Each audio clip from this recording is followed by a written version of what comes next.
आप जानते हो पूरे देश में आज कांग्रेस पार्टी ने प्रत्येक राजधानी में इसी प्रकार के कार्यक्रम आयोजित किए हैं और बड़े संक्षिप्त में बताना चाहता हूं कि किस मंशा के साथ हम लोगों ने जनता के बीच में जाने का निर्णय किया है। पिछले कुछ दिनों में नई सरकार जब बनी देश में, आप और हम जानते हैं कि 4 जून का जो परिणाम आया, उस परिणाम ने 2 बातें बताई। पहला कि सरकार बनाने के लिए किसी भी दल को जनादेश नहीं मिला, एक खंडित लोकसभा का निर्माण हुआ और बैसाखियों पर बीजेपी ने अपनी सरकार दोबारा बनाई दिल्ली के अंदर। और सरकार बनने के बाद कांग्रेस पार्टी के आग्रह पर राहुल गांधी जी ने विपक्ष का नेता बनना मंजूर किया और संसद के अंदर लोकसभा जितने दिन चली, वहां पर सरकार की जवाबदेही तय करने के लिए जो सवाल पूछे, जिन बातों को उठाया, जिन मुद्दों को लेकर सरकार को उन्होंने कटघरे में खड़ा किया, उसी का परिणाम है कि जो जो नए नए बिल और कानून सरकार बना रही है, लगातार उनको जवाब देना पड़ रहा है। जब जवाब नहीं मिलता तो अपने हाथ खींचने पड़ते हैं। अभी केंद्र की सरकार ने लैटरल एंट्री के लिए एक सरकारी आदेश निकाला।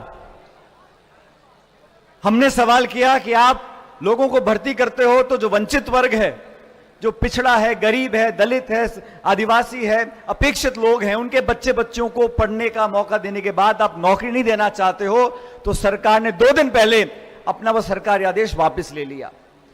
ब्रॉडकास्ट का बिल लेकर आए, तानाशाही रवैये को दोबारा अपनाना चाहते थे। खड़गे जी ने, राहुल जी ने कहा कि स्पष्टीकरण करिए, वो बिल विड्रॉ कर लिया। वक्फ बोर्ड का बिल लेके आए, वक्फ बोर्ड के ऊपर, उसको वापस लेना पड़ा।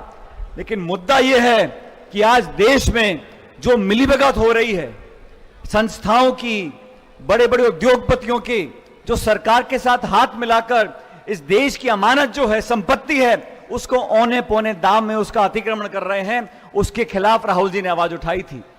और जो खुलासे हुए हैं, जैसा संदीप जी ने कहा, यह बड़ा जटिल मुद्दा होता है, आम व्यक्ति के समझ में नहीं आता।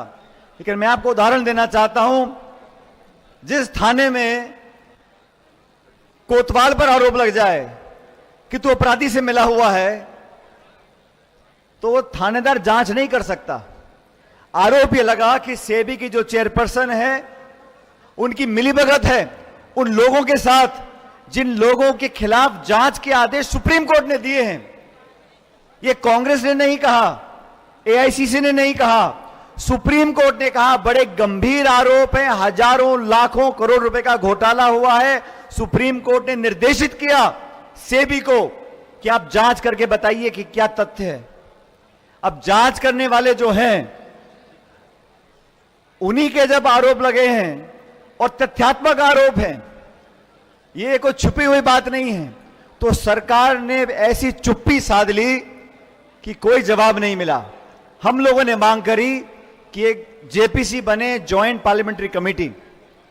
और मैं भाजपा के साथियों से पूछना चाहता हूं, बहुमत तो आपका है पार्लियामेंट में, अगर जेपीसी बनेगी, उसका चेयरमैन भाजपा का होगा, अधिकांश सदस्य आपकी पार्टी के होंगे, और आप लोग जो हमेशा कहते हो कि विपक्ष के नेताओं पर ईडी के छापे, इनकम टैक्स के छापे, सीबीआई के छापे, और बोलते हो अगर गलत नहीं किया तो जांच से क्यों डरते हो? तो हम तो कह रहे हैं जेपीसी का चेयरमैन आपका, जेपीसी का बहुमत आपका, अब जांच तो कराओ। जब तक जांच ही नहीं कराओगे तो तथ्य तो कैसे पहुंचेंगे? जनता का, देश का, कानून का कोई विश्वास नहीं है सेबी के अंदर। जब उनकी चेयरपर्सन, उनके धर्मपति के ऊपर इतने बड़े गंभीर आरोप लगे हैं, जिसको वो मना नहीं कर रहे, हमारा लेन देन हुआ, हमारा निवेश हुआ, हमारे पैसे का लेन देन हुआ, तो वो जांच नहीं कर सकते। इसलिए हमने कहा कि ये सरकार गूंगी बहरी हो सकती है, लेकिन देश में लोकतंत्र जीवित है। आवाम और जनता की मंशा पर सबको झुकना पड़ता है। कांग्रेस पार्टी पूरे देश में प्रत्येक राजधानी में जाकर इस बात को उठा रही है कि आपको जेपीसी बनानी पड़ेगी। और मैं तो सीधा सरकार से पूछना चाहता हूं, अगर कुछ गलत नहीं हुआ, आपने कुछ गलत नहीं किया। अगर हजारों करोड़ निवेशकों के भविष्य को आपने अंधकार में नहीं ढकेला, मार्केट को मैनिपुलेट नहीं किया, आपने कुछ गलत काम नहीं किया, तो अब जेपीसी को बनाने से क्यों पीछे हटते हो?